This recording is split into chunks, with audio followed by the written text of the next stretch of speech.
अस्सलाम वालेकुम dear students. हमारी आज की ये दूसरी क्लास है साइंस में। तो इसमें हम बात करेंगे selection of right kind of seeds के बारे में।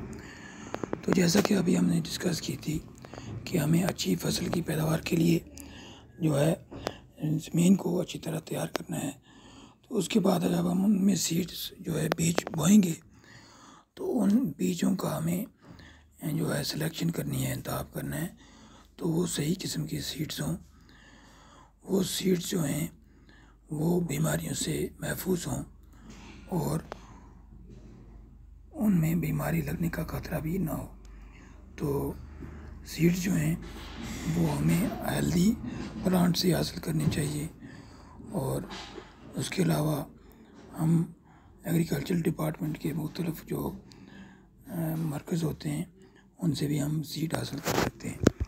तो उसके बाद जो है जब हम सीड्स को बीजों को बोएंगे यानी सोविंग जो है उसमें दो तरीके हैं।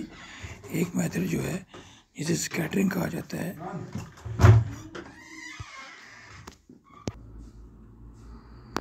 दो किस्म के तरीके हैं सीड्स को बोने के। पहला तरीका जो है वो उसे कहते हैं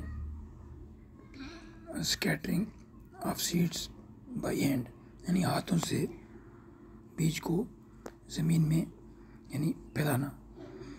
तो इसको ब्रॉडकास्टिंग भी कहा जाता है। तो ये हमारे यानी मुल्क में इस तरह से बीजों को स्कैटर किया जाता है। तो जो डेवलप्ड कंट्रीज़ हैं वहाँ पर सीड्स को हाथों से नहीं बोया जाता, बल्कि उसके लिए वो मशीनों के ज़रिए उसको बोते हैं। उनको ब्रॉडकास्टर मशीन्स कहा जाता है। तो वो ब्रॉडकास्टर मशीन्स जो होती हैं वो एक किस्म की यानी क्या कहते हैं उसको, लॉन्ग हॉपर यानी लंबा हॉपर जैसा होता है जिससे सीड्स को हैंडल किया जाता है। और उससे फिर जो है सीड्स को यानी हॉपर के ज़रिए नीचे उसके बॉटम तक पहुंचाया जाता है। तो फिर वो जैसे आप देख रहे हैं यहाँ पर फिगर 6.2 में ये ड्रिल है, सीड ड्रिल, इसके ज़रिए भी सीड्स को बोया जाता है। तो ये एक अलग तरीका है। ये तरीका हमारे मुल्क हिंदुस्तान में ज़्यादातर इस्तेमाल में लाया जाता है। तो ये जो सीड ड्रिल होती है इसमें एक वर्टिकल ट्यूब होता है और एक सीड बाउल होता है। तो इस अरेंजमेंट को इस तरह बनाया जाता है कि ये हल के साथ जुड़ी होती है और इसमें बाउल में जो किसान होता है वो सीड्स डालता है और जैसे जैसे वो हल को चलाता है तो उसमें से बीज गिरते रहते हैं जो ज़मीन में चले जाते हैं। तो ये हुआ। इसके अलावा भी मुख्तलिफ़ किस्म की सीड ड्रिल्स हैं जो मॉडिफाइड किस्म की हैं। तो मगर उसमें जो तरीक़ाकार है वो सबका एक जैसा होता है। उसके बाद एक और तरीका है जो सीडलिंग्स होती हैं, यानी बीज बोए जाते हैं एक नर्सरी में और वहाँ से पौधे जो हैं वो थोड़ा बड़े हो जाते हैं तो उनको वहाँ से उठाकर निकाल कर फिर खेतों में लगाया जाता है, जिसे ट्रांसप्लांटिंग भी कहते हैं। तो आपने देखा होगा हमारे यहाँ अब जब हम चावल यानी चावल की काश्त करते हैं, धान लगाते हैं, तो पहले हम उसके लिए एक नर्सरी बनाते हैं जिसे हम पहाड़ी में बकाई कहते हैं। तो उसके बाद जब वो पौधे एक थोड़ा बड़े हो जाते हैं, 3, 4 या 5 इंच तक लंबे हो जाते हैं, वहाँ से उनको निकाल कर फिर खेतों में जो है हम ट्रांसप्लांट करते हैं।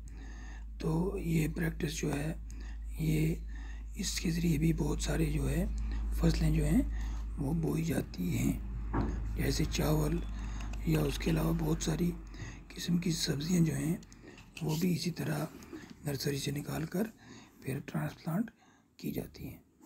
तो इसमें क्या होता है, इसमें पहले उस फील्ड को जिस खेत में वो प्लांट लगाने हैं उसको अच्छी तरह से हल से जो है उसकी मिट्टी जो है लूज़ की जाती है और उसके बाद उसमें गोबर वगैरह या खाद वगैरह डाली जाती है। तो उसके बाद उसको लेवलिंग करके फिर जो है चावल की अगर बात करें तो उसमें पानी डालकर उसमें भी हल चलाया जाता है, उसको बिल्कुल मिक्स किया जाता है।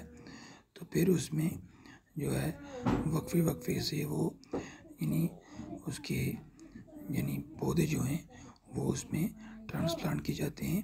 3 या 4 पौधे एक साथ एक जगह पे लगाए जाते हैं। तो और उनको ज़मीन में थोड़ा 1-2 इंच तक नीचे मतलब है बोया जाता है। तो ये जो तरीका है, इस तरीके से ज़्यादातर हमारे मुल्क में या हमारी रियासत में चावल की बुवाई होती है। तो ये था हमारा आज का टॉपिक। उम्मीद है आपको अच्छी तरह से समझ आया होगा।